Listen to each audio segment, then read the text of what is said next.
வணக்கம் நேயர்களே, இது உங்களின் அபிமான திறன்பட பேசு விவாத நிகழ்ச்சி. இன்றைய திறன்பட பேசு விவாத நிகழ்ச்சியில் பிரிட்டன் பிரதமர் டேவிட் கேமரூன் அவர்களும் இலங்கைக்கு காமன்வெல்த்திற்கு சென்று வந்திருக்கிறார். நமது இந்தியா சார்பில் வெளியுறவுத்துறை அமைச்சர் சல்மான் குர்ஷித் அவர்களும் கலந்து கொண்டிருக்கிறார். இவர்கள் இருவரும் அவர்களது பார்வையில் எவ்வாறு அதை பதிவு செய்தார்கள் என்று குறித்துதான் இன்று நாம் விவாதிக்க இருக்கிறோம்.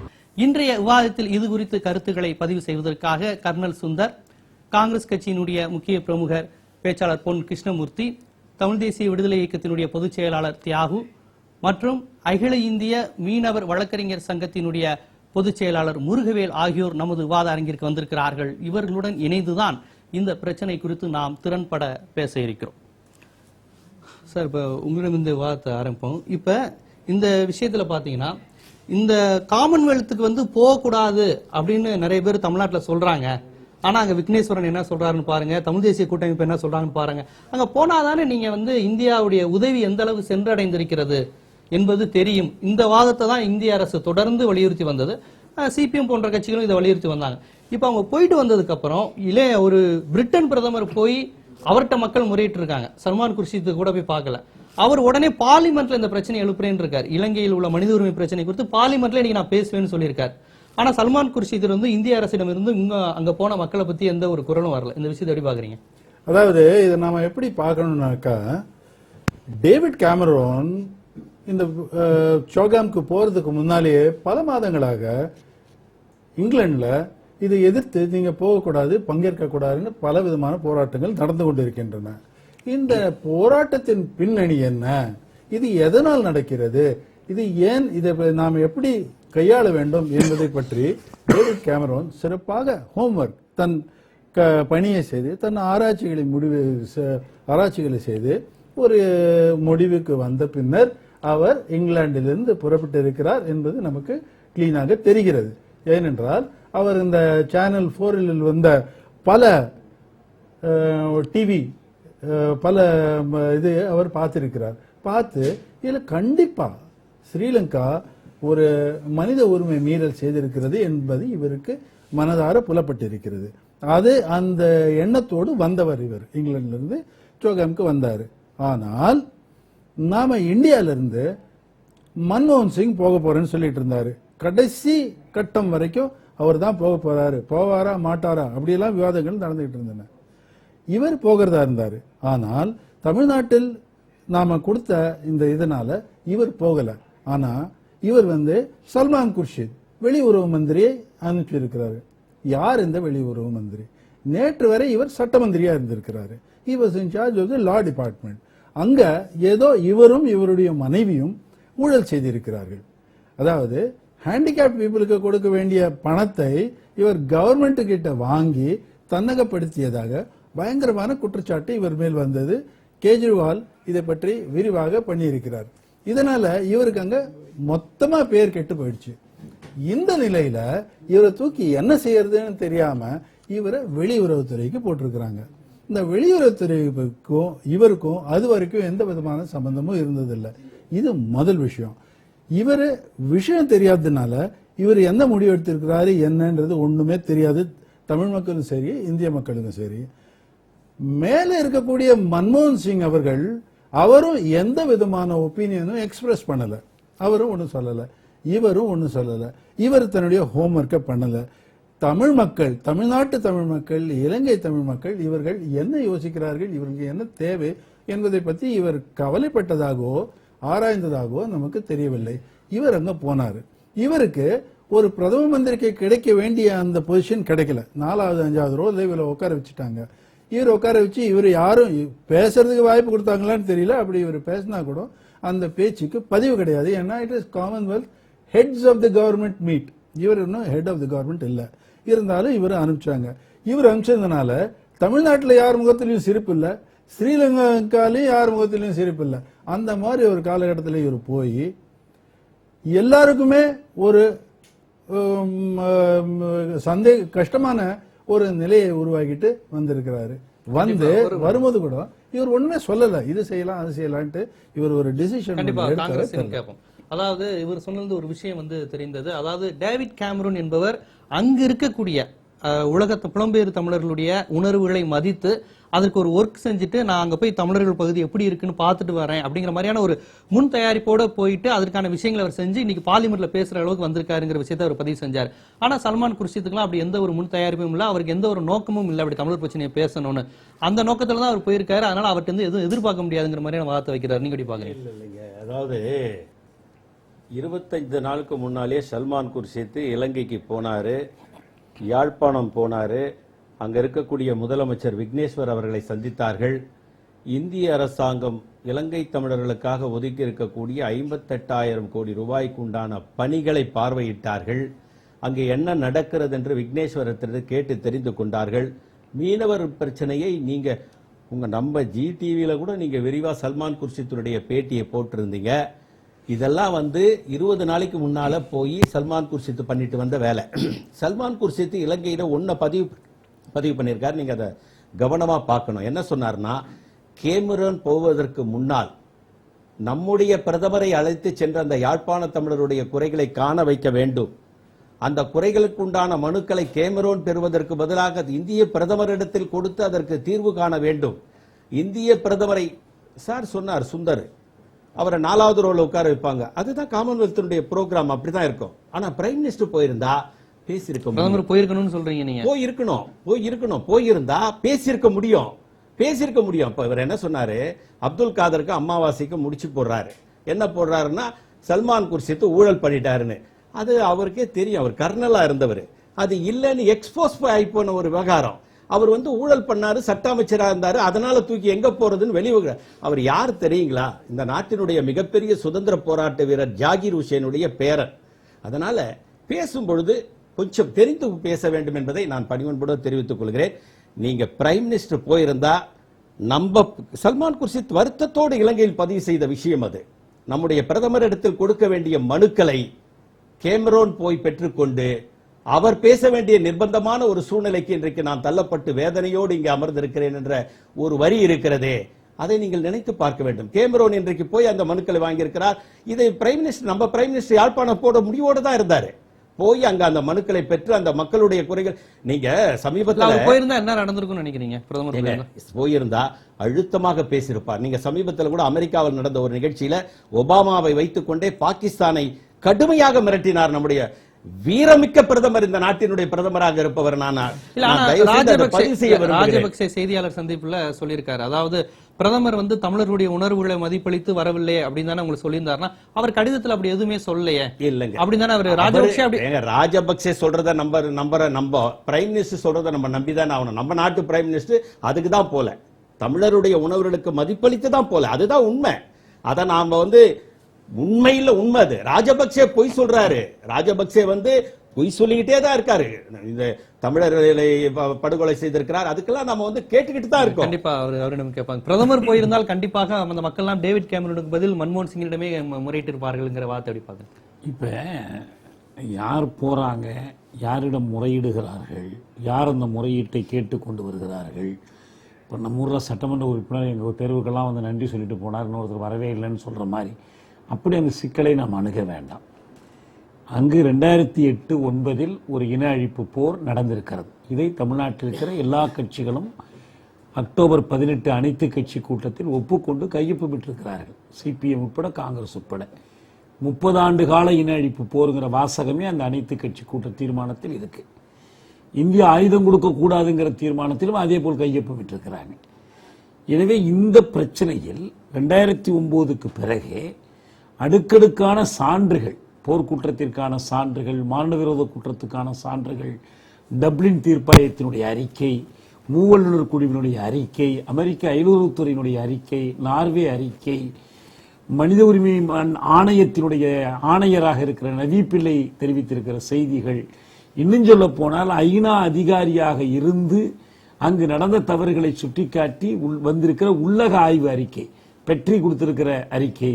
இப்ப கடைசியா பான்கி மூனே என்னால் செய்ய முடியாமல் போச்சு கடைசி காலத்துல, ஏன்னா சில உறுப்பு நாடுகளே அதுக்கு தடையாக இருந்தன என்று சொல்லியிருப்பது, எல்லாத்தையும் கூட்டி வைத்து பார்க்கும்போது இங்கு ஒரு அரசே முன்னின்று போர்க்குற்றங்கள் இழைத்திருக்கிறது. அந்த போர்க்குற்றங்கள் தமிழினத்திற்கு எதிராக சிங்கள ராணுவம் இழைத்த குற்றங்கள் என்பதால் அவை இனக்கொலைக்கு சமமாகின்றன. எனவே ஒரு இனக்கொலை என்பதை அங்கீகரித்து ஒத்துக்கொண்டு அதற்கான தீர்வை காணணும். பிரிட்டனும் சரி இந்தியாவும் சரி இனக்கொலை என்று இதை ஏற்றுக்கொள்ளவில்லை. உலக அளவில் எந்த அரசும் இதை இனக்கொலை என்று இன்று வரை ஏற்றுக்கொள்ளல. இனக்கொலை என்பதை ஏற்றுக்கொண்டால் அதற்கான தீர்வு கொசாவாவுக்கு வழங்கியதைப் போல அல்லது யூதர்களுக்காக இஸ்ரேல் கொடுத்ததைப் போல கிழக்கு திமோரை வழங்கியதைப் போல இந்த இவர்களுடைய தனி இறையாண்மை உரிமையை அங்கீகரிக்க வேண்டி வரும். எனவே அந்த இதை தவிர்க்கிறாங்க, அந்த மாதிரி சொல்வதை தவிர்க்கிறாங்க, தவிர்த்துட்டு பேசுறாங்க. இங்க கேள்வி ஒன்னே ஒண்ணுதான். பிரிட்டிஷ் பிரதமர் போனாரு, போகிறதுக்கு முன்னாடி டெல்லிக்கு வந்தார், இந்திய பிரதமரை சந்தித்தார். இந்திய பிரதமர் தான் வர முடியாதது பற்றி அவரிடம் விளக்கம் அளித்தார். இந்திய பிரதமரின் நிலையை நான் புரிந்து கொள்கிறேன் அவர் இங்கே டெல்லியில பேட்டியில் சொன்னார். இப்ப அவர் அங்க போயிருக்கிறார். போனாரு, யாழ்ப்பாணத்திற்கு போனாரு, விக்னேஸ்வரனை சந்தித்தார், சம்பந்தனை சந்தித்தார். தமிழர்கள் வழிபறித்து மனுக்களை கொடுத்தாங்க, பார்க்க கண்ணீர் விடுத்தினார். இப்ப எச்சரிக்கை விடுத்திருக்கிறார். அவர் விரும்பியோ விரும்பாமலோ இந்த காமன்வெல்த் மாநாட்டிற்கு அவர் சென்றதன் மூலம், யாழ்ப்பாணத்திற்கு சென்றதன் மூலம் இலங்கையினுடைய உண்மையான நிலை என்ன என்பது உலகத்திற்கு ஊடகங்கள் வாயிலாக தெரிய வந்திருக்கு. அவரோடு சேர்ந்த ஊடகர்களும் கூட போனவங்க அவங்களும் செய்திகளை வெளிப்படுத்தியிருக்காங்க. இது அவர் விரும்பியோ விரும்பாமலோ ஏற்பட்டிருக்கிற ஒரு புறவிளைவு. ஆனா இங்கு முக்கியமான கேள்வி என்னன்னா, பல மாதங்களாக பிரித்தானிய நாடாளுமன்றத்தில் விவாதம் நடக்கிறது. 2009 டிரினிடாட் டொபாக்கோ போர்ட் ஆஃப் ஸ்பெயினில் காமன்வெல்த் உச்சகட்ட மாநாடு நடைபெற்ற போது கனடாவும் பிரிட்டனும் ஆஸ்திரேலியாவும் நியூசிலாந்தும் அடுத்த மாநாட்டை இலங்கை நடத்தக்கூடாது என்று கூறின. இந்தியாவும் இலங்கையும் மட்டும்தான் அதை வலியுறுத்தி வாங்கின, கேட்டன, ஆனா மறுத்துட்டாங்க. 2011 பெர்த்தில் இந்த மாநாடு கூடுவதற்குள் அங்கு ஒரு அரசாங்க மாற்றம் நிகழ்ந்து விட்டது. தொழிற்கட்சி அரசாங்கம் போய் கன்சர்வேட்டிவ் லிபரல் கூட்டணி அரசாங்கம் வந்தது. இந்த கூட்டணி அரசாங்கத்தினுடைய பிரதமராகத்தான் கேமரூன் இருக்கிறார். இவர் கேமரூனும் இந்தியாவோடு சேர்ந்துதான் இலங்கையில் இந்த மாநாடு நடக்க வேண்டும் என்று பிடிவாதமாக வலியுறுத்தி இந்த 2013 இந்த மாநாட்டை கொழும்பிற்கு கொண்டு போய் சேர்த்தவர்கள். இதை தொழிற்கட்சி உறுப்பினர்கள் நேரடியாக குற்றம் சாட்டி இருக்கிறாங்க. 2009க்கும் 2011க்கும் இடையில் என்ன நடந்தது சொல்லுங்கள் கேமரூன் அவர்களேன்னு கேட்கிறாங்க. 2009 ஆதாரங்கள் இல்ல, சந்தேகங்கள் இருந்துச்சு. இனக்கொலை, போர் குற்றம் எல்லாம் சொல்லிக்கிட்டு இருந்தோம். ஆனா 2011க்கு இடையில ஐநா மூவர் குழு அறிக்கை வந்துருச்சு, டப்ளின் தீர்ப்பாயம் வந்துருச்சு, சேனல் 4 வெளியிட்ட படங்கள் வந்துருச்சு. எனவே முன்னை விட அதிகமாக அல்லவா இந்த மாநாட்டை அங்கு நடத்தக்கூடாதுன்னு நீங்க பேசியிருக்கணும், இலங்கை நீக்க வேண்டும் என்று அல்லவா நீங்க கேட்டிருக்கணும். அதை விடுத்து எப்படியாவது இந்த மாநாட்டுக்கு போவதில் ஏன் குறியாக இருந்தீங்க? இன்னும் சில குற்றச்சாட்டுகள் வந்தன. லைகா மொபைல் போன்ற பெரிய வணிக நிறுவனங்களுக்கு இலங்கையோடு வர்த்தகம் தேவைப்படுகிறது. அதற்கு கேமரூன் போகணும். அவங்க தான் கன்சர்வேட்டிவ் கட்சிக்கு தேவையான நிதி கொடுக்கக்கூடிய பெரிய பன்னாட்டு குழுமங்கள். இந்த குழுமங்களுடைய நலனுக்காக தான் நீங்க போறீங்கன்னு அவங்க குற்றம் சாட்டினாங்க உங்களுக்கு. இல்ல இல்ல நான் இதை பத்தி பேசுறேன். உண்மையில என்னன்னா, ஒரு நாள் யாழ்ப்பாணத்திற்கு போனார், இதை பற்றி பேசினார். அடுத்த நாள் வணிக உறவுகள், கூட்டுகள், தொழில் கூட்டுகள், மூலதன அதுல குறியா இருக்கிறார். அதுதான் அவர் அங்க போய் செஞ்சிருக்கிறார். இப்ப நம்முடைய கேள்வி எல்லாம், நீங்க இந்த 3 மாச அவகாசம் கொடுக்குறீங்க, புலன் விசாரணை நடத்தணும், சுயேட்சையான புலன் விசாரணை யாரு நடத்த சொல்றாரு? இலங்கை அரசு தானே நடத்தி கொள்ள சொல்ற. இது வரலாற்று மார்ச் மாதம் இல்ல. இந்த கெடு எதுக்குன்னு கேட்கிறேன். நீங்கள் ஐநா மூவல்லுநர் குழு அறிக்கையில் தெளிவாக பரிந்துரை சொல்லப்பட்டுடுச்சு. 5 credible allegations against ஸ்ரீலங்கா. நம்பத்தக்க 5 குற்றச்சாட்டுகள் இருக்கு. 1, 2, 3, 4, 5. இவங்களை நேரில் போறதுக்கே அவன் விடல. இப்ப யார வேணாலும் வா பாத்துக்கன்னு சொல்றவன் அந்த மூவர் குழுவை உள்ளே விடல. உள்ளே நாட்டுக்குள்ளே வரக்கூடாதுன்னு சொல்லிட்டு அது பற்றி இந்த பிரிட்டன் பிரதமர் பேசவே இல்லை. இங்கேயும் பேசல, ஐநா மனித உரிமை மன்றத்திலும் பேசல. பொதுமக்கள் கருத்தை கேட்டோம். வணக்கம், திறன்பட பேசு. வணக்கம் சார், நான் கோத்தூர்ல இருந்து விஜயன் பேசுறேங்க. வணக்கம், சொல்லுங்க. பொதுவாகவே காமன்வெல்த்ங்கிறது எதுக்காக நடத்தப்படுறதுன்னு நம்ம தெரிஞ்சுக்கணுங்க. அது ஒரு வர்த்தகத்தை விரிவுபடுத்துற வகையில ஒரு மாநாடு. அது அந்த வர்த்தகம் விரிவுபடுத்துறவரை உலகளாவில ஒரு பொது கொள்கை எல்லாத்தையும் உருவாக்கி வச்சுட்டாங்க. வர்த்தகங்கள் பரவலாக பரவக்கணும், உலக முதலாளிகளும் எல்லா நாட்டிலையும் தொழில் தொடங்கணும் அப்படின்ட்டு. அந்த ரீதியில பாத்தீங்கன்னா அந்த இலங்கையில நடந்த படுகொலைகள், இன அழிப்பு போராட்டம் எல்லாம் ஒரு வர்த்தகத்தின் உட்பட்டு தான் அந்த நிகழ்வு நடந்தது. அதுக்கு முழுவாக உறுதுணையாக இருந்தது இந்தியா. அப்படி இந்தியா இருக்கும்போது இந்தியாவை போயிட்டு முறையிட்டு நீங்க போகாதீங்க இல்ல தடுங்க அப்படிங்கறதுல எந்த ஒரு அர்த்தம் இல்லை. முதல்ல இந்தியாவை அமலப்படுத்த வேண்டிய அவசியம் இருக்குது உறுதுணையா இருந்ததுக்காக. அங்க இருக்க மக்களுக்கு அந்த மக்களுக்கு நன்மை கிடைக்குங்கிற வகையில அந்த இல்ல மக்களுக்கு அங்க பிரதமர் சல்மான் குர்சி சென்றதுங்க தேவைன்னு சொல்றீங்களா? இல்ல அது தேவையில்லாத ஒண்ணு. அந்த அந்த காமன்வெல்த் மாநாட்டுல இது குறித்த அவசியம் அங்கே ஏற்பாடுங்கிறத நம்ம சொல்ல வரோம். அது அங்க நடைபெறக்கூடாதுங்கிறத முழுமையான ஒரு விஷயமா இருக்குது. அந்த இடத்துல யாரும் போகக்கூடாது வரக்கூடாதுன்னு தவிர இலங்கையிலே காமன்வெல்த் மாநாட்டை நடத்தக்கூடாது அப்படின்னு ஒரு முழக்கம் வைக்கல. இந்தியா தான் அதுக்கு அந்த இனப்படுகொலை உறுதுணையா இருந்தது. இந்த வரைக்கும் யாருமே பேச முன்வர மாட்டேங்கிறது என்னுடைய கருத்தா இருக்கு. கண்டிப்பா இணைப்பில் வந்து கருத்தை பதிவு செய்ததுக்கு மிக்க நன்றி. இல்ல இன்னொரு விஷயம் வந்து காமன்வெல்த் மாநாடு என்பது ஏகாதிபத்திய காலனி ஆதிக்கத்தை நிலைநிறுத்துவதற்கான ஒரு அமைப்பு அப்படிங்கிறது மார்க்சிஸ்ட் கம்யூனிஸ்ட் கட்சி போன்றவர்கள் குற்றச்சாட்டா வைக்கிறாங்க. ஆனா அதே மார்க்சிஸ்ட் கம்யூனிஸ்ட் கட்சி வந்து பிரதமர் அதை கலந்துக்கணும்னு சொல்ற அந்த விஷயத்தை எப்படி பாக்குறீங்க? ஒரு பெரிய முரண்பாடு இதுல இருக்கு. 1961 தென்னாப்பிரிக்கா தன்னை யூனியனாக மாற்றிக்கொண்டதற்கு பிறகு காமன்வெல்த்தில் சேர முற்பட்ட போது அதை சேர்க்கக்கூடாது, இன ஒதுக்கல் அரசமைப்பு சட்டத்தின் அடிப்படையில் இருக்கிற ஒரு நாட்டை இதில் சேர்க்கக்கூடாது என்று வாதிட்டதில் இந்தியாவுக்கு ஒரு பங்கு இருக்கு. அன்னைக்கு பிரிட்டன் இல்ல நீக்கக்கூடாதுன்னு சொன்னாங்க. பிரிட்டனின் விருப்பத்தை மீறிதான் தென்னாப்பிரிக்கா நீக்கப்பட்டது. 33 ஆண்டுகள் திரும்ப காமன்வெல்த் நிழலில் கூட அந்த நாடு ஒதுங்க முடியவில்லை. எதற்கு பயன்பட்டது? தென்னாப்பிரிக்க மக்கள், கருப்பின மக்கள் தென்னாப்பிரிக்காவை புறக்கணிக்கிற இயக்கத்தை நடத்துவதற்கு அது துணை நின்றது. அவங்க பொருளாதார இழப்புகளுக்கு ஆனானாங்க. வெள்ளை நிறவரி ஆட்சி மென்மேலும் தனிமைப்படுத்தப்பட்டது. நாம் என்ன புரிந்து கொள்ளணும்னா, இரண்டாவது உலகத்திற்கு பிறகு உண்டான அமைப்புகள், ஏகாதிபத்திய நலன் சார்ந்த அமைப்புகளும் கூட மக்கள் உரிமை போராட்டங்களுக்கான கருவிகளோடு தான் வந்திருக்கு. இந்த கோணத்தில் பார்த்தீங்கன்னா ஐக்கிய நாடுகள் அமைப்பு என்பது 5 நிரந்தர பாதுகாப்பு மன்ற உறுப்பு நாடுகளுடைய கட்டுப்பாட்டில் தான் இருக்கு. கொரியாவில் படையெடுக்கும் போது அமெரிக்கா ஐநாவின் பெயரில் போய் படையெடுத்துச்சுது. எத்தனையோ காரியங்களை செஞ்சிருக்கிறாங்க. இப்பயே நம்ம கேட்கிறோம்ல, இந்த போர்க்குற்ற விசாரணை இப்ப இவர் கேட்கிறாரு, கேமரூன் சொல்றாரு மன்றத்தில் நான் தீர்மானம் கொண்டு வருவேங்கிறாரு. மனித உரிமை மன்றத்தினால புலனாய்வு செய்ய முடியாது, பாதுகாப்பு கவுன்சில் தான் செய்யணும். பாதுகாப்பு கவுன்சிலுக்கு கொண்டு போனா இவன் என்ன தைரியத்தில் இருக்கான்? அங்க ருஷ்யா இருக்கு, சீனா இருக்கு, மற்ற நாடுகள் இருந்து தடுத்துரும், வீட்டோ பவரை பயன்படுத்துவாங்கிற நம்பிக்கையோட இருக்கிறார்.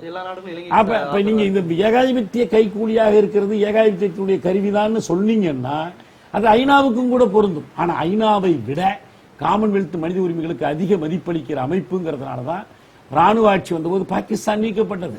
இன்னைக்கு மாலத்தீவு மீது நடவடிக்கை எடுக்கிறாங்க. ஏற்கனவே பிஜி தீவை நீக்கி வச்சிருக்கிறாங்க. ஒருவரை தூக்கிலிட்டதற்காக நைஜீரியாவை நீக்கினாங்க. பல வகையில் உலகில் மனித உரிமைகளுக்கான ஜனநாயகத்திற்கான போராட்டங்களுக்கு காமன்வெல்த் என்ற அரங்கத்தை பயன்படுத்த முடியும். அழுத்தம் கொடுப்பதன் மூலம் மக்கள் போராட்டங்களின் துணை கொண்டு பயன்படுத்த முடியும். அந்த முறையில் தான் இலங்கையை புறக்கணிப்போம் என்ற இயக்கத்தின் ஒரு கூறாக இந்த காமன்வெல்த் புறக்கணிப்பு போராட்டத்தை நாம் முன்னிறுத்துகிறோம். ஏன்னா காமன்வெல்த் விழுமியங்கள் என்று 10 விழுமியங்கள் இருக்கு. அதுல 10வது விழுமியம் வெளிநாட்டு தலையீடு கூடாதுங்கிறத 91 ஹராரே பிரகடனத்தில் நீக்கிட்டாங்க. தாராளமா மற்ற நாடுகள் தலையிடலாம், மனித உரிமை மீறல் நேரிட்டால் தலையிடலாம், நடவடிக்கை எடுக்கலாம். நடவடிக்கை எடுப்பதற்கான ஒரு குழு இருக்கு, சிஎம்ஏஜி, காமன்வெல்த் மினிஸ்டரியல் ஆக்ஷன் குரூப்னு 1993 பில்புருக்குள்ள உருவாக்கினாங்க. ஒரு இடைவெளிக்கு பிறகு நல்லா இன்றைய திறன்பட பேசு விவாத நிகழ்ச்சியில் இலங்கையில் நடந்த இனப்படுகொலை குறித்து பிரிட்டன் மற்றும் பிற நாடுகளின் நடவடிக்கை, இந்தியாவின் நடவடிக்கை எந்த அளவுக்கு செல்கிறது என்பது குறித்து விரிவாக பார்த்துக் கொண்டிருக்கிறோம். ஒரு சிறிய இடைவெளிக்கு பிறகு மீண்டும் பேசுவோம்.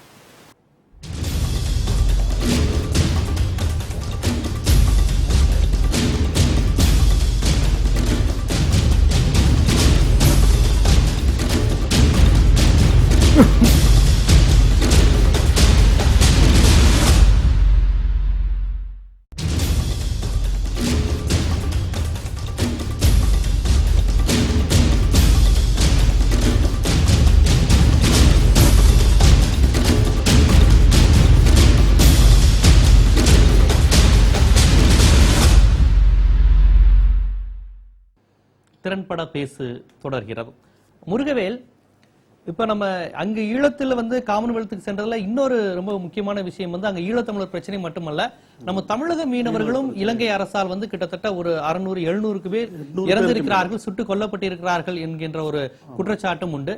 அது பிரச்சனைகளையும் இது போன்ற பிரச்சனைகளும் பேசுவதற்கு தான் நாங்கள் காமன்வெல்த் செல்கிறோம் என்பதையே காங்கிரஸ் அரசு மீண்டும் மீண்டும் சொல்லி வந்தது. இப்போ சல்மான் குர்ஷித் சென்று திரும்பி இருக்கிறார். மீனவர் பிரச்சனை குறித்து ஏதும் பேசிய, அதாவது தீர்வு காணக்கூடிய ஏதாவது வாய்ப்புகள் இருக்கிறதா? ஒன்றுமே பேசவில்லை. ஏற்கனவே அங்கே சிறையில் இருந்தவர்களே அவர் விடுவிக்கவில்லை.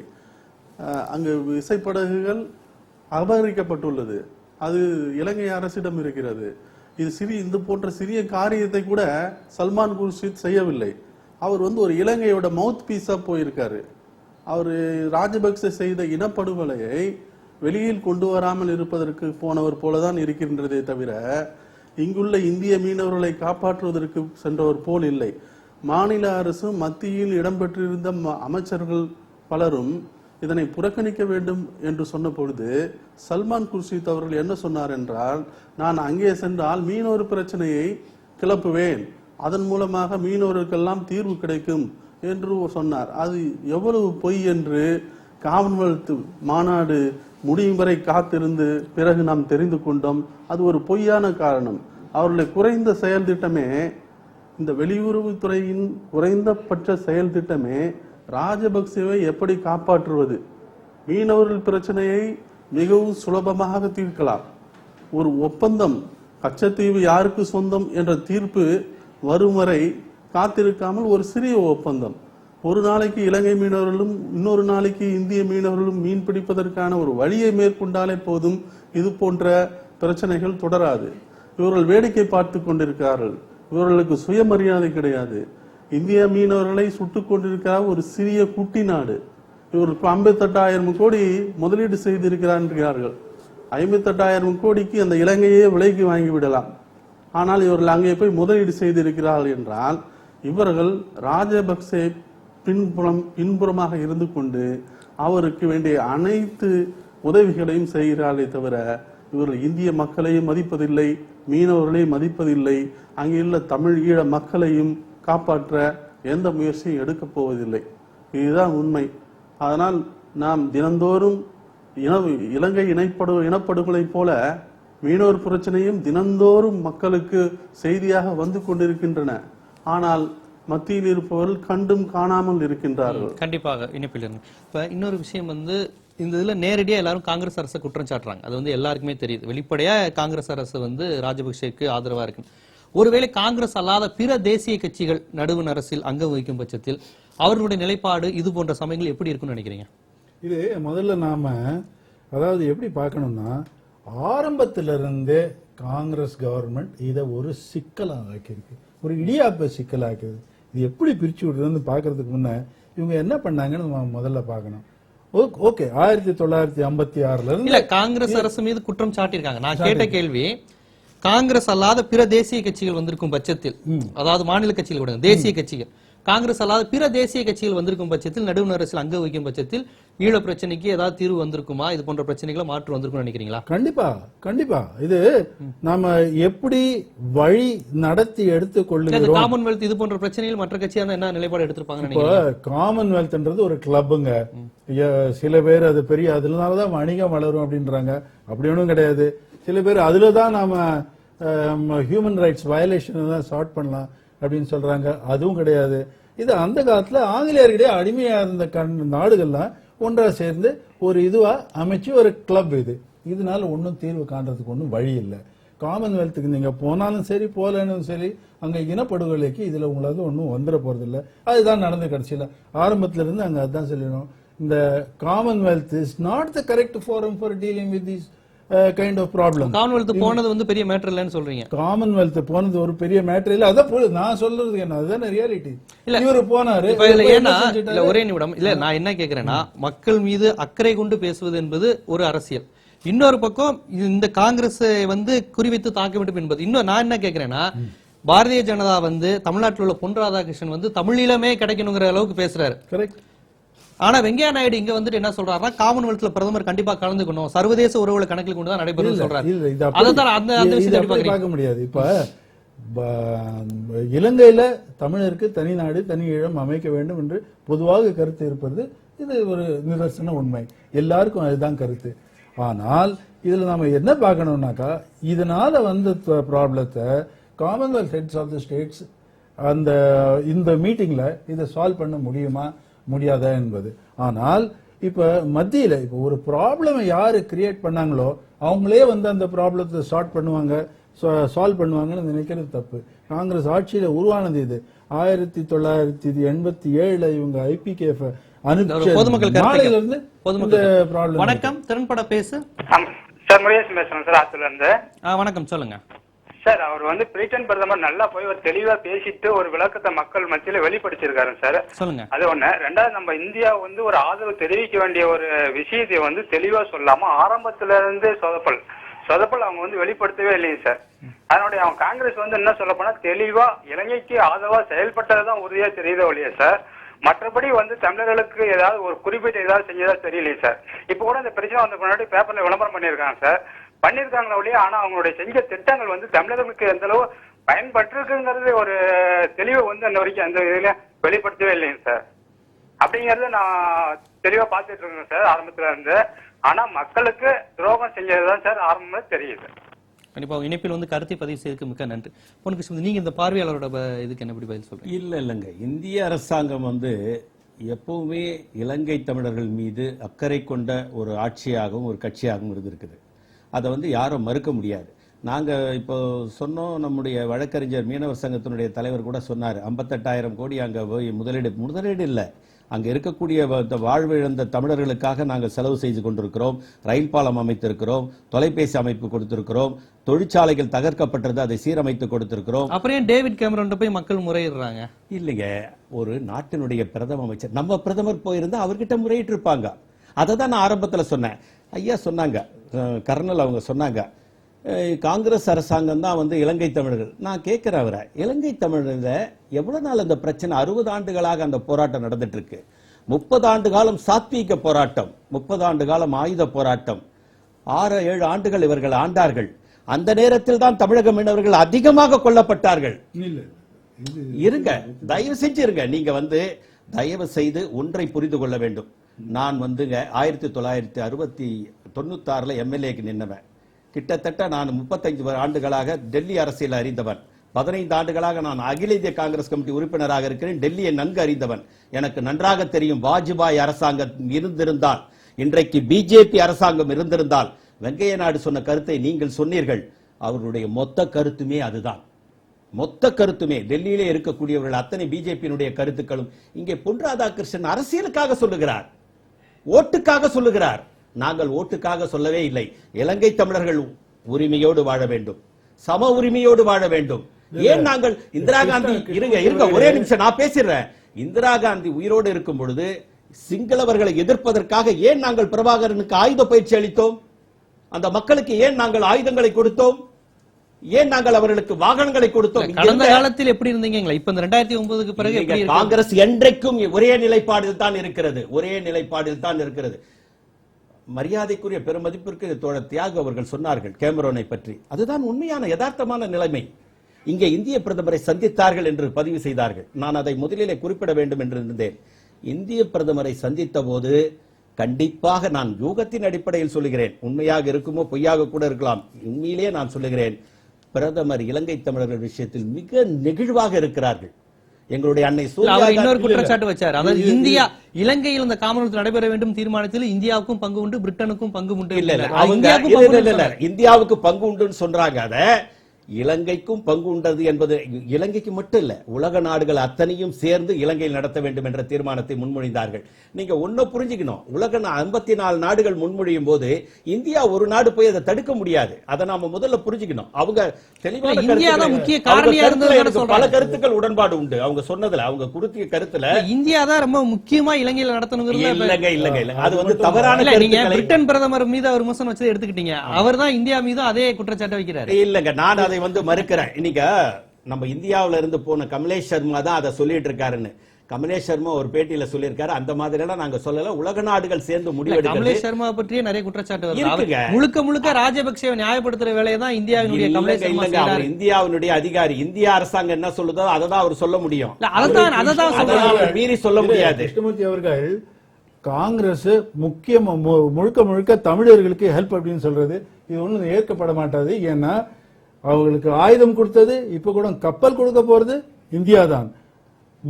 இவர்களை தோற்கடித்து நீங்க பேசினப்ப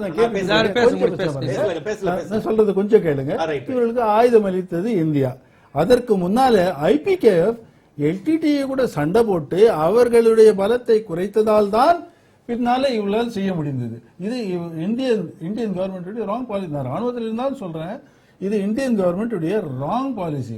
அந்த ராங் பாலிசியை இந்திய ராணுவம் செய்தது. அதனால் எல்டிடிஇ வீக் ஆயிடுச்சு. அவங்களால தற்காப்பு செய்து கொள்ள முடியவில்லை. கடைசி காலத்துல ஆயுதம் கொடுத்தது இந்தியா. இப்ப கூட கப்பல் கொடுக்கறதுக்கு ரெடியா இருக்கிறது இந்தியா. இந்த மாதிரி அதை பண்ணிட்டு அவங்க தமிழ்நாடு படுகொலை செஞ்சு முடிச்சதும் ராஜபக்ஷ இந்தியாவுக்கு வந்து என்ன சொல்றாரு, என்னுடைய வெற்றியெல்லாம் இந்தியா தான், இவங்களுடைய இதனால்தான் எனக்கு வெற்றி கிடைச்சது அப்படின்னு இவங்க சொல்றாங்க. அப்படின்னு சொன்னாக்கா என்ன அர்த்தம்?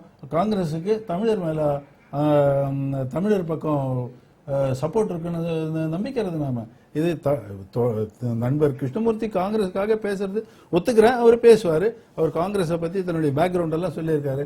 ஆனா இது உண்மையான நிலைப்பாடு அல்ல.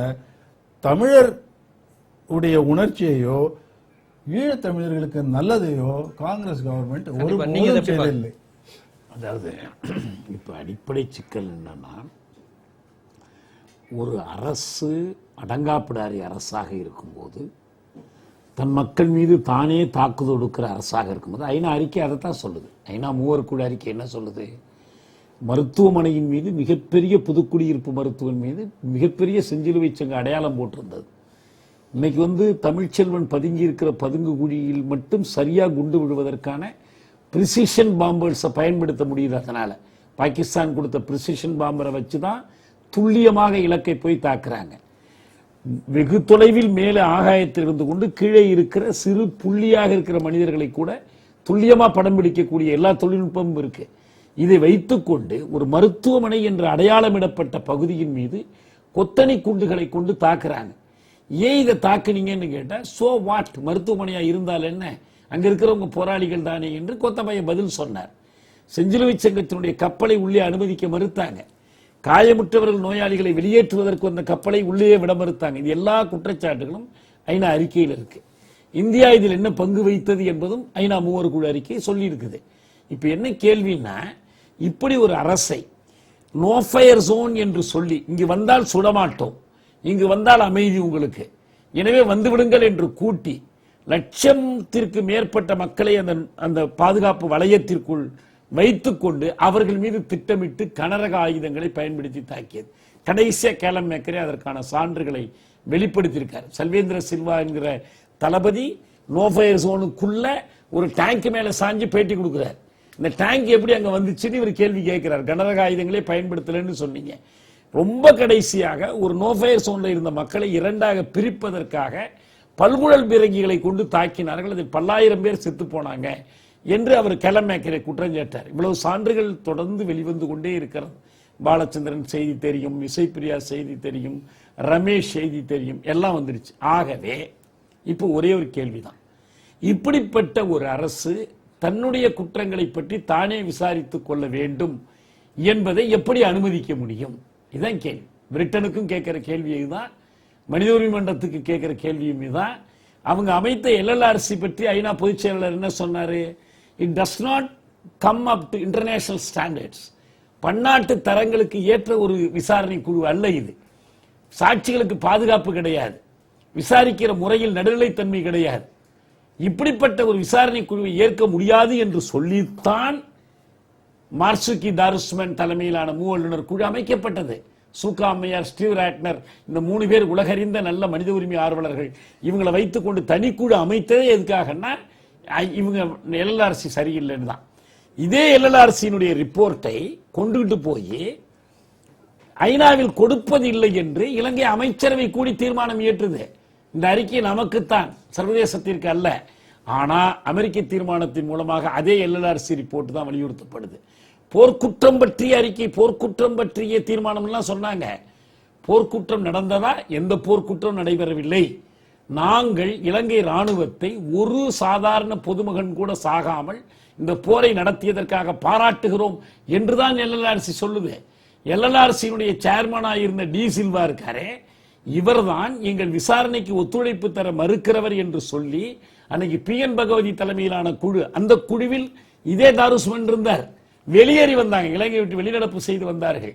முழுக்க முழுக்க ராஜபக்சேனுடைய ஒரு கையால், அவருடைய வழக்கறிஞர். இவங்களை வச்சுக்கிட்டு என்ன சொல்றாரு? எங்களுக்குன்னு ஒரு நீதித்துறை இருக்கு, அந்த நீதித்துறையினுடைய தலைமை நீதிபதியை என்ன பண்ணாங்கிறத பார்த்தோம்ல. காமன்வெல்த்தினுடைய சட்ட அறிஞர்கள் 27 நாடுகளைச் சேர்ந்தவர்கள் தென்னாப்பிரிக்காவில் கூடி சுதந்திரமான நீதித்துறை அந்த நாட்டில் இல்லை, எனவே அங்கு இந்த மாநாட்டை நடத்தக்கூடாதுன்னு தீர்மானம் பண்ணதை பார்த்தோம்ல. இத்தனைக்கு பிறகு நீயே விசாரி, உனக்கு ஒரு அவகாசம் கொடுக்கிறோம் என்று சொல்வதில் என்ன அர்த்தம் இருக்கிறது? அப்ப இங்க ஒன்னே ஒன்னு நான் சொல்லிடுறேன், தத்துவ ரீதியா விளக்கமா புரிஞ்சுக்கணும். 2 அணுகுமுறைகள் உலகம் கையாண்டு பார்க்குது அடங்காப்பிடாரி நாடுகளுக்கு. ஒன்று கன்ஸ்ட்ரக்டிவ் என்கேஜ்மெண்ட், ஆக்க வழியில் உறவாடி சரி செய்தல். இன்னொன்று கொயர்சிவ் பிரஷர், தனிமைப்படுத்துவதன் மூலம், தடைகள் விதிப்பதன் மூலம், தண்டனைகள் கொடுப்பதன் மூலம் அந்த நாட்டை வழிக்கு கொண்டு வருவது. இதே பிரிட்டன் 61 கன்ஸ்ட்ரக்டிவ் என்கேஜ்மெண்ட் வலியுறுத்திச்சு. இன்னைக்கு இஸ்ரேல் தொடர்பா அமெரிக்கா கன்ஸ்ட்ரக்டிவ் என்கேஜ்மெண்ட் பத்தி பேசிட்டு இருக்கு. ஆனா உண்மையில் என்ன நிரூபிக்கப்பட்டது? இதே தென்னாப்பிரிக்காவை கன்ஸ்ட்ரக்டிவ் என்கேஜ்மெண்ட் மூலம் சரி செய்யவே முடியல. பிறகு என்ன பண்ணாங்க? புறக்கணிப்போம், தென்னாப்பிரிக்காவை புறக்கணிப்போம் என்று பிரிட்டன் உட்பட அதுக்கு வந்து சேர்ந்தாங்க. அதுக்கு பிறகுதான் தென்னாப்பிரிக்கா பணிந்து வந்து ஆப்பிரிக்க மக்களுக்கு ஆளுக்கு ஒரு வாக்குரிமை, ஒரு வாக்குக்கு ஒரு மதிப்பு என்ற உடன்பாட்டை 94 செய்து 27 ஆண்டு காலம் சிறையில் இருந்த நெல்சன் மண்டேலாவை விடுதலை செய்த பிறகுதான் மீண்டும் அந்த வழிதான் சரி. அந்த வழிக்கு மாறாக நீங்க என்ன கண்ணீர் வடித்தாலும், என்ன வேகமா பேசினாலும், என்ன வீரியமா பேசினாலும், என்ன மௌனம் சாதித்தாலும் எல்லாம் ஒண்ணுதான். கண்டிப்பா இல்ல. டேவிட் கேமரூனை பற்றி கோத்தபய பாதுகாப்பு செயலாளர் கோத்தபய ராஜபக்சே என்ன சொல்லியிருக்காருன்னா, இவரெல்லாம் அங்க புலம்பெயர் தமிழர்கள் இருக்க விடுதலை புலிகளுடைய பிரதிநிதியா அவருடைய நிர்மத்தின் அடிப்படையில் இப்படி இலங்கை அரசை விமர்சிக்கிறாருன்னு ரெண்டு சொல்றாரு. ஒன்னு சொல்றது என்னன்னா, அங்க உள்ளூர் அரசியல்ல அவருக்கு தொழிற்கட்சியினுடைய அழுத்தம் இருக்குங்கிறார். அங்க இருக்கிற தமிழர்களுடைய எண்ணிக்கை பார்த்தீங்கன்னா பிரிட்டிஷ் தேர்தலை தீர்மானிக்கக்கூடிய எண்ணிக்கையெல்லாம் இல்லை. கனடாவில் 5 லட்சம் தமிழர்கள் இருக்காங்க, அவங்கள ஒரு 3 லட்சம் பேர் வாக்காளர்கள், ஒரு தமிழ் நாடாளுமன்ற உறுப்பினர் இருக்கிறார். இந்த இந்திய நாடு அகதிகளுக்கான ஜெனீவா ஒப்பந்தம் ஏற்படுவதற்கு எல்லா வேலையும் செய்துவிட்டு 51 ஜெனீவா ஒப்பந்தத்தில் கையெழுத்திட மறுத்த நாடு இந்த இந்தியா. 67 ஏற்பட்ட புரோட்டோகாலில் கையெழுத்திட மறுத்த நாடு இந்தியா. இந்தியாவில் அகதிகள் உண்டு, அகதி உரிமை பற்றி ஒரு சட்டம் கூட கிடையாது. இந்திய அரசமைப்பு சட்டம் பாகிஸ்தானிலிருந்து வந்தவர்களை மட்டும்தான் அகதிகள் என்று குறிப்பிடுகிறது. ஈழத்தமிழர்கள் இங்கு யார் தெரியுமா? அவர்கள் ஃபாரினர்ஸ் ஆக்ட் கீழே வர்றாங்க, அயல்நாட்டவர்களாக இங்க மதிக்கப்படுறாங்க, அகதிகளாக அல்ல, புகலிடம் நாடி வந்தவர்களாக இல்லை. புகலிடம் நாடி வந்தவர்களுக்கு என்று உலகம் ஒப்புக்கொண்டிருக்கிற உரிமை ஒன்று இருக்கு, ரைட் அகென்ஸ்ட் ரிஃபால்மெண்ட், திருப்பி அனுப்பப்படுவதற்கு எதிரான உரிமை. இந்த உரிமை இந்த நாடு மதிக்க மறுக்கிறது. இன்னைக்கும் PN பகவதி கொடுத்த மாடல் ரெஃப்யூஜி ரைட்ஸ் லா இந்திய நாடாளுமன்றத்தில் உறங்கிக் கொண்டிருக்கிறது. அதை முன்வைக்கவே இல்லை. எந்த அரசும், காங்கிரஸ் அரசோ பாஜக அரசோ அந்த சட்டத்தை கொண்டு வந்து முன்வடிவை, சட்ட முன்வடிவை வைக்க கூட தயாரா இல்லை.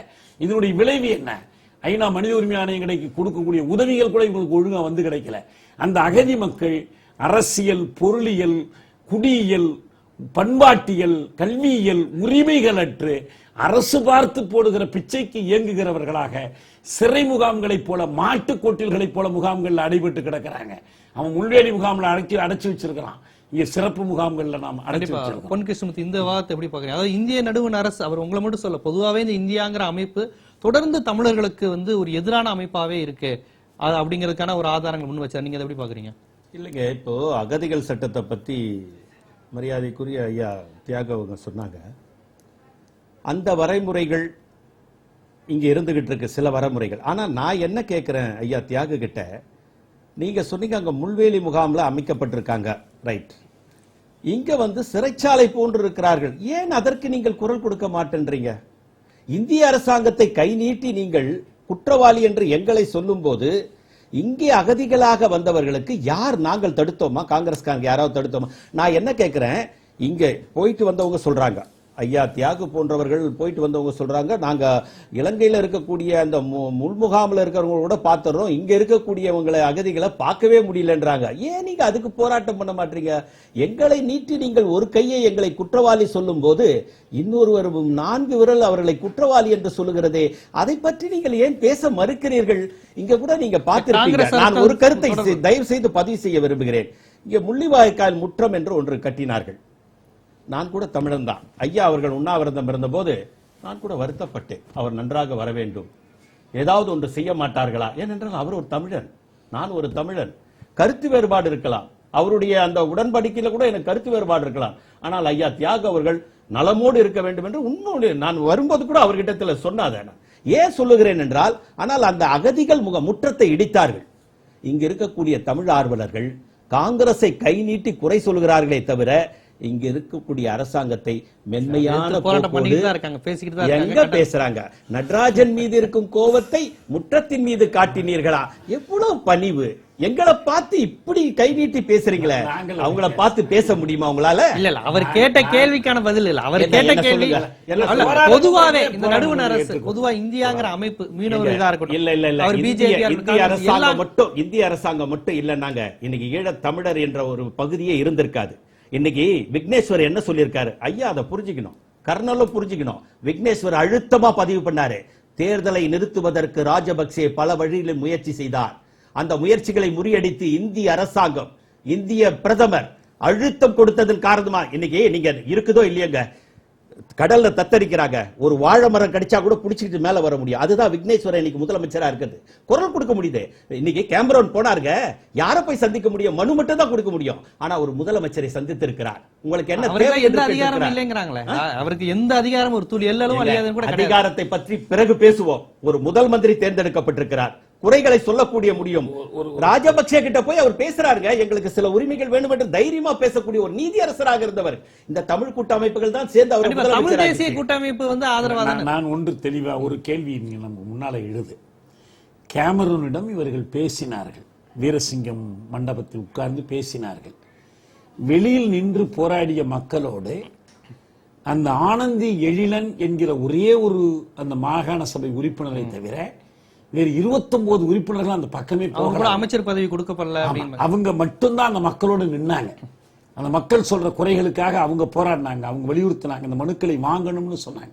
பல மனுக்கள் வாங்கப்படவே இல்லை, அவங்க வச்சு பேசிட்டு போனாங்க. இப்ப அதெல்லாம் கூட முக்கியம் இல்லை. இன்னைக்கு ஒரு சிங்கள பத்திரிகையாளர் குஷல் பெரேரா, என்னுடைய நண்பர், அவர் இணையதளத்தில் ஒரு கேள்வி கேட்டிருக்கிறாரு. கேமரூன் இப்படி எச்சரிக்கை விடுத்திருக்கிறாரே, இதில் விக்னேஸ்வரனுக்கு உடன்பாடு உண்டா, சம்பந்தனுக்கு உடன்பாடு உண்டா, தமிழ் தேசிய கூட்டமைப்பு இதே நிலைப்பாட்டை எடுக்க தயாரான ஒரு கேள்வி கேட்டிருக்காரு. புகார் சொன்னீங்க ஒரு பிரதமர்கிட்ட, வெளிநாட்டு பிரதமர்கிட்ட வந்து, ஒரு செல்வாக்குள்ள பிரதமர், அவர் மனித உரிமைகளை பற்றி எல்லாம் பேசுறாரு. ஆனா அவர் ஒரு எச்சரிக்கை இலங்கை அரசு கொடுக்கிறாரு, இந்த எச்சரிக்கையை நீங்கள் வழிமொழிகிறீர்களான்னு கேட்கிறாரு. அவங்க வழிமொழிய மாட்டாங்க. ஏனென்றால் என்ன முக்கியமா நம்ம புரிந்து கொள்ளணும்னா, விக்னேஸ்வரன் முன்னாள் நீதிபதி, ஒரு மரியாதைக்குரிய மனிதர், எனக்கு ஒன்றும் சந்தேகமே இல்லை. அவர் நீதித்துறையில் இருந்தபோது சுயேட்சையா நின்றவர், மனித உரிமைகளுக்கு ஆதரவாக பல தீர்ப்புகளை வழங்கியவர். அதில் யாருக்கும் இந்த தனிப்பட்ட அவருடைய தகுதி பற்றி மதிப்பு பற்றி குறைச்சி மதிப்பில்லை. ஒரே ஒரு கேள்விதான், அவர் இலங்கையின் அரசமைப்பு சட்டத்தை படித்தவர் தானே. இலங்கையின் அரசமைப்பு சட்டத்தினுடைய அடிப்படை இயல்பு, அதனுடைய 2வது விதி, Sri Lanka shall be a unitary state. ஒரு யூனிட்டரி ஸ்டேட்ல எங்க இருந்து மாகாண சபையும் மாகாண அரசாங்கம் வரும்? ஒரு அரசாங்கம் தான் இருக்க முடியும் என்பதுதான் அதனுடைய பொருளே. இந்த இன்ஃபிளெக்சிபிள் நேச்சர் இருக்கு பாருங்க, நெகிழ்ந்து கொடுக்காத, வளைந்து கொடுக்காத அதனுடைய ஒற்றையாட்சி தன்மை, இந்த ஒற்றையாட்சி தன்மையை திருத்த வேண்டும் என்று இந்திய இலங்கை ஒப்பந்தத்தின் போதும் கேட்கல, 13வது திருத்தத்திலும் இந்த ஒரு திருத்தத்தை கொண்டு வரல, 2வது விதியை திருத்துங்கன்னு கேட்கவே இல்லை. இங்க இடதுசாரிகள் சொல்றாங்கல்ல, நீங்க சொல்றீங்களே ஒன்றுபட்ட இலங்கைக்குள், இலங்கை அரசமைப்புக்குள் தீர்வு காண வேண்டும். இந்த நாட்டில் மதச்சார்பின்மை பற்றி எல்லாம் பேசுறாங்க, மதச்சார்புள்ள கட்சிகளை எதிர்த்தெல்லாம் பேசுறாங்க. ஆனால் இலங்கையில் அந்த நாட்டினுடைய அரசமைப்பு சட்டத்திலேயே பௌத்தத்திற்கு அரசு முன்னுரிமை கொடுக்க வேண்டும் என்று இருக்கு.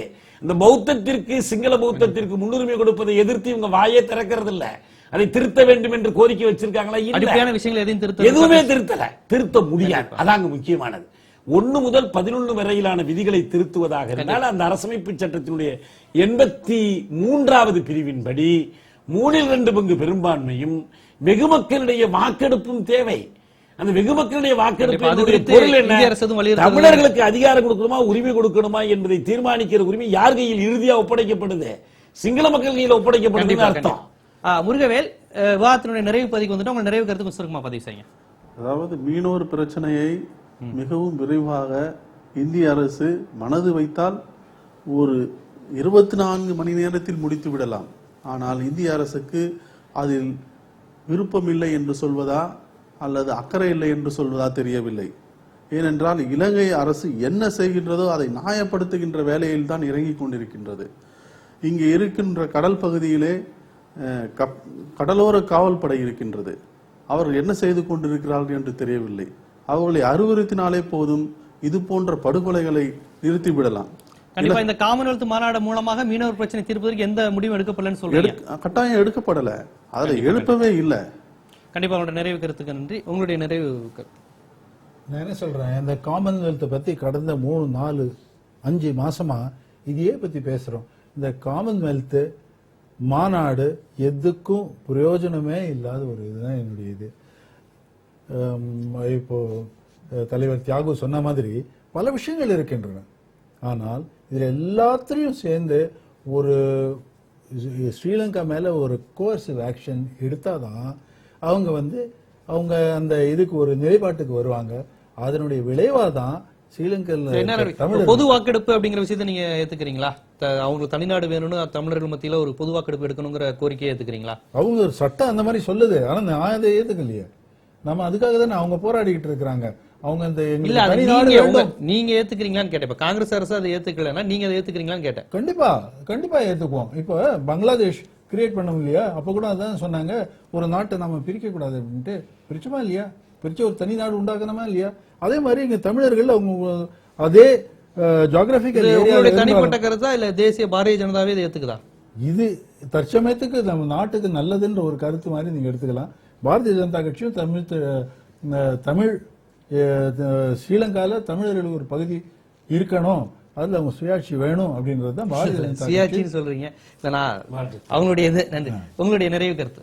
அதாவதுங்க, காமன்வெல்த் மாநாட்டுக்கு நான் ஆரம்பத்திலேயே குறிப்பிட்ட மாதிரி பிரைம் மினிஸ்டர் போயிருந்தா கேமரோன் பண்ணதை விட மிக அதிகமான பணிகளை செய்து வைத்து வந்திருப்பார்கள். ஒன்று.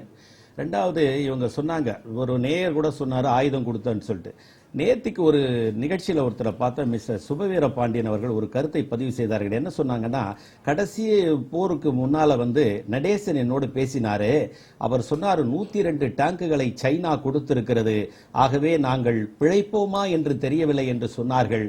ரஷ்யாவிடம் சொல்லி எங்களுக்கு ஏதாவது உதவி செய்யுங்கள். ஆகவே அப்படிப்பட்ட தமிழ் ஆர்வலர்களே சைனா 102 டேங்க் கொடுத்ததுன்னு பதிவு பண்றாங்க.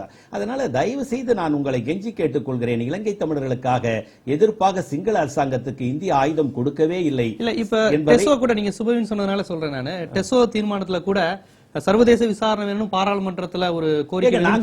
அதை நீங்க எப்படி பாக்குறீங்க? காங்கிரஸ் அரசாங்கம் ராஜபக்சே ரொம்ப நல்லவன், அவர் பெரிய யோகியரு, அவர் படுகொலையே பண்ணல, அவர் தமிழ் மக்களை கொல்லல, நாங்க எந்த இடத்துல எந்த காங்கிரஸ் அடிக்கடி சந்திக்கிறோம். அவர் இங்க சந்திக்கிறாரு, நீங்க அங்க போய் சந்திக்கிறீங்கன்னா நல்ல உறவு இருக்கு. மிச்சம் இருக்கிற தமிழர்களை யாருங்க காப்பாத்துறது? அந்த அரசாங்கம், அது ஒரு அந்நிய நாடு, அவங்கிட்ட பேசிதான் அந்த மக்களுக்கு நன்மை பண்ண முடியும். நீங்க போய் ரொம்ப சுருக்கமா இந்த காமன்வெல்த் மாநாட்டை புறக்கணிக்கிறதுனால, கலந்துக்கிறது, இதனால என்ன ஒன்று தெளிவா சொல்லுவோம். இது commonwealth heads of government meeting. பிரதமர் போகவில்லை என்றாலே அந்த நாடு புறக்கணித்ததான் பொருள். கனடா புறக்கணித்தது, கனடா நாட்டு அயலுறவுத்துறை அமைச்சர் போயிருக்கிறார். மொரீஷியஸ் புறக்கணித்தது, மொரீஷியஸ் நாட்டு அயலுறவுத்துறை அமைச்சர் போயிருக்கிறார். போறது யார் வர்றது யார் என்பதல்ல பிரச்சனை. அவர்களெல்லாம் அங்கு போய் மனித உரிமை மீறல்களை பற்றி பேசுறாங்க. இந்திய அயலுறவுத்துறை அமைச்சர் போயிருக்கிறார், இதை பற்றி எல்லாம் அவர் பேசல. இது ஒரு மல்டிலேட்டரல் கான்ஃபரன்ஸ், பல நாடுகள் கலந்துக்கிறது. இது பைலேட்டரல் இஷ்யூஸ் பேசுற இடம் இல்லை என்று அவர் சொன்னதே பதிவாயிருக்கு. ஆனா நான் என்ன சொல்றேன்னா, என்ன பலன் காமன்வெல்த்னால? இதனாலே ஒரு விசாரணை வந்துருமா? இதனாலே நாடு விடுதலை பெற்றுடுமா? இதனாலே சமத்துவம் கிடைச்சிருமா? அப்படிலாம் நம்ம சொல்லல. இலங்கையை புறக்கணித்து வழிக்கு கொண்டு வருகிற இயக்கத்தினுடைய ஒரு கூறு சே நோ டு ஸ்ரீலங்கா, இலங்கையை புறக்கணிப்போம் என்ற இயக்கத்தின் ஒரு பகுதி தான் காமன்வெல்த் புறக்கணி. இப்படி பல முயற்சிகளை செய்வதன் மூலம் இலங்கையை தனிமைப்படுத்த முடியும். தனிமைப்படுத்துவதன் மூலம் தமிழ் மக்களுக்கு நாம் ஊக்கம் அளிக்க முடியும். இதான் இங்க முக்கியமானது. போராடுகிற தமிழர்கள் ஊக்கம் பெறுகிறார்கள், ஒடுக்குகிற சிங்கள பேரினவாதம் தைரியம் இழக்கிறது. காமன்வெல்த் மாநாட்டை நடத்தி இந்த உலகில் இது ஒரு அமைதி பூங்காவாக இந்த தீவு திகழ்கிறது என்று காட்டுவதற்கு இந்தியாவும் இலங்கையும் பிரிட்டனும் எடுத்த கூட்டு முயற்சியை உலக ஊடகங்கள் முறியடித்திருக்கின்றன. தமிழ்நாட்டினுடைய போராட்டம் முறியடித்திருக்கிறது. இப்போது இவர்கள் ஏன் தான் இந்த மாநாட்டை இங்க நடத்தி இவ்வளவு வம்ப விலைக்கு வாங்கணுமோன்னு வருத்தப்படுகிற நிலையை தமிழ்நாடு உருவாக்கி இருக்கிறது. அதுல நம்ம பெருமைப்படும். கண்டிப்பாக நிறைவேறதுக்கு நன்றி. இன்றைய திறன்பட பேசு விவாத நிகழ்ச்சியில் அங்கு பாதிக்கப்பட்டிருக்கின்ற ஈழத் தமிழர்களாக இருக்கட்டும், இங்கு தினம் தினம் செத்துக் கொண்டிருக்கின்ற மீனவர்களுக்காக இருக்கட்டும், இந்த நடுவண் அரசு, அது காங்கிரஸ் கட்சியாக இருந்தாலும் எந்த தேசிய கட்சியாக இருந்தாலும், இலங்கை அரசின் அடிப்படை மதவாத இனவெறி போக்கை கண்டிக்காமல் அவர்கள் வெறும் அரசியலுக்காக, வாக்கு அரசியலுக்காகவே செய்கிறார்கள். ஆகவே அங்கு ஈழத்தமிழர்களுக்கு இவர்கள் மூலமாக எந்த ஒரு நலனும் வராது. அது மட்டுமல்லாமல் காமன்வெல்த் மூலமாக அங்குள்ள மக்களுக்கு முழுமையான தீர்வு என்பதை விட ஒரு கட்ட நகர்வு போராட்டத்தின் அடுத்த கட்ட நகர்வாகவே இதை பார்க்க வேண்டும். இது போன்றுதான் உலக அரங்கில் எல்லா நாட்டையும், இனவெறி கொண்ட அனைத்து நாட்டையும் தனிமைப்படுத்துவதன் மூலமாக மட்டுமே நாம் விடுதலையை நோக்கி முன்னேறி செல்ல முடியும் என்பதை இங்கு வந்திருந்த விருந்தினர்கள் அழுத்தமாக ஆழமாக பதிவு செய்தார்கள். மீண்டும் ஒரு திறன்பட பேசு விவாத நிகழ்ச்சியில் சந்திக்கும் வரை உங்களிடமிருந்து விடைபெறுவது ஜீவ சகாப்தன்.